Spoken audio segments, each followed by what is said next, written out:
ଜୟ ଜଗନ୍ନାଥ ଆଜ୍ଞା ଜୟ ଜଗନ୍ନାଥ।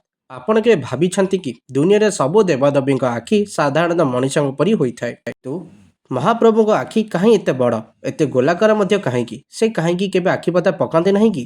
ନା ଆଖି ବୁଝନ୍ତି ନାହିଁ? ଆସନ୍ତୁ ଜାଣିବା ଏଇ ଚକାଡୋଳା ଶ୍ରୀ ଜଗତରନାଥ ଜଗନ୍ନାଥଙ୍କ ବିଷୟରେ ରହସ୍ୟ। ଯଦି ମୋ ଏଇ ଭିଡ଼ିଓକୁ ଆପଣଙ୍କୁ ଭଲ ଲାଗିବ ତେବେ ଲାଇକ୍ କରିଦେବେ ଓ ଚ୍ୟାନେଲକୁ ଏବେ ହିଁ ସବସ୍କ୍ରାଇବ୍ କରିଦିଅନ୍ତୁ। ଚାଲନ୍ତୁ ଜାଣିବା ଏଇ ଜଗନ୍ନାଥଙ୍କର ଚକାଡୋଳା ବିଷୟରେ।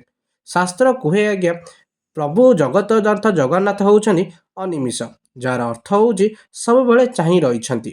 ସେଥିପାଇଁ ତାଙ୍କୁ ଚକାଡୋଳା ମଧ୍ୟ କୁହାଯାଏ। ଆଖି ବୁଝନ୍ତି ନାହିଁ କାରଣ ସେ ନିଜ ଭକ୍ତକୁ କେବେ ବି ନିଜର ଆଢୁଆଳରେ କରିବାକୁ ଚାହାନ୍ତି ନାହିଁ। ଆପଣ ଶୋଇଥିଲେ ବି ସେ ଆପଣଙ୍କୁ ଚାହିଁଥାନ୍ତି, ଆପଣ ବିପଦରେ ଥିଲେ ବି ସେ ଆପଣଙ୍କୁ ଚାହିଁଥାନ୍ତି। ଏହି ନୂଆ ଭିଡ଼ିଓରେ ମୁଁ ଏଇ ଚକା ଆଖି ମହାପ୍ରଭୁ ଶ୍ରୀ ଜଗତରନାଥ ଜଗନ୍ନାଥ ଏକ ସତ୍ୟ କହିଛି, ଯାହା ଶୁଣିଲେ ଆପଣଙ୍କ ଭକ୍ତି ଆହୁରି ଗଭୀର ହୋଇଯିବ।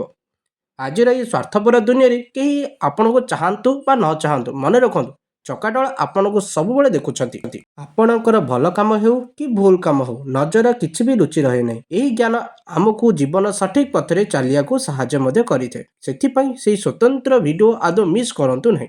ଯଦି ଆପଣ ବି ଏହି ଚକାଡୋଳା ଶ୍ରୀ ଜଗତରନାଥ ଜଗନ୍ନାଥଙ୍କୁ ଆଶୀର୍ବାଦ ଚାହୁଁଛନ୍ତି, ତେବେ ଆମ ପରିବାର ଜ୍ଞାନଦେଶାକୁ ଏବେ ହିଁ ସବସ୍କ୍ରାଇବ୍ କରିଦିଅନ୍ତୁ। ଜଗନ୍ନାଥଙ୍କର ଏହି ଅନିମିଷ ଚାହାଣୀ, ଏହି କରୁଣା ଚାହାଣୀ ରହସ୍ୟ ଜାଣିବା ପାଇଁ ଆମ ଚ୍ୟାନେଲକୁ ଯାଇ ଭିଡ଼ିଓଟିକୁ ଏବେ ଦେଖିପାରିବେ। କମେଣ୍ଟରେ ଜୟ ଜଗନ୍ନାଥ ମଧ୍ୟ ଲେଖିବାକୁ ଭୁଲିଯିବେ ନାହିଁ। ଦେଖାହେବା ପରବର୍ତ୍ତୀ ଭିଡ଼ିଓରେ ଏବଂ କମେଣ୍ଟରେ ଲେଖିବେ ଜୟ ଜଗନ୍ନାଥ। ରଖୁଛି, ଜୟ ଜଗନ୍ନାଥ।